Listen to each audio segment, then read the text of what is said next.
Jasmines are really useful climbing shrubs, not least because they flower at different times of year. We've got the winter flowering jasmine, Jasminum nudiflorum, which, as its name implies, flowers on bare stems. And then we've got the summer flowering jasmine, like this one, which has got yellow leaves. This is Fiona Sunrise. Pretty in foliage as well as in flower. Now, the pruning of jasmines is the same in that you prune them immediately they've finished flowering, because that way you can guarantee that the wood that's produced or has been produced will produce flowers for next year. Now, here is a classic.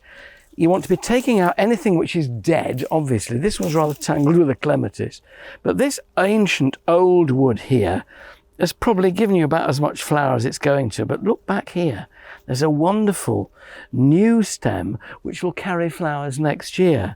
So these older chunks, which are just a bit messy and a bit too woody, if you take these off back to where that young stem is growing, you'll retain that, thin out the plant itself, and make sure that flowering continues, but also it's re-energized, it stays more youthful, rather than becoming a great mattress of disembodied and disemboweled lumps of heaven knows what, just covering it all up. It was Christopher Lloyd who said to me once that he felt clematis at the end of the year looked like a disemboweled mattress.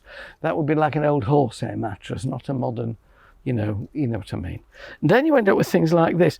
Now, there's a new bit of stem coming on here which will be quite useful. So snip off all these dead bits, and that goes for anything. Anything which is dead on anything is never going to grow.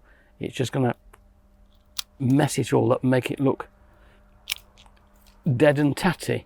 So with those taken off, then you can tie them into the framework. That's the thing about a lot of climbers, including this jasmine, is that they need something to cling on to. They won't just suddenly leg it up a flat brick wall.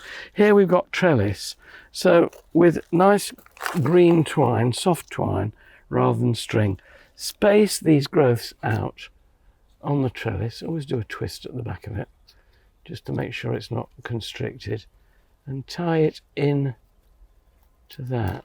And that other length up there, I can take it further up to extend the plant's territory, and that way give an even spread right the way across the wall. So in a nutshell, get rid of anything which is dead, dying, weak or diseased, because that's not what you want to keep. Get rid of anything terribly old, it's done its bit, and tie in the new stems, spacing them out to give you an even coverage on the wall and to make sure of a fragrant display of flowers next year. It's as simple as that, really.